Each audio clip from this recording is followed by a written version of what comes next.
Hello guys, naisipan po natin na mamulot po ng lata para pandagdag po sa ating ipamimigay na balikbayan boxes. Today is yung garbage kwanto natin dito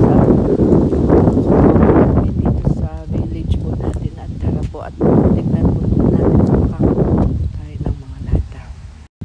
Ayan, titingin po tayo dito kung may. Ito po is nabebenta dito. Ayan, mga bote po ng lata po na mga beer po. Ayan, may nakuha po tayong lata. Kalkal.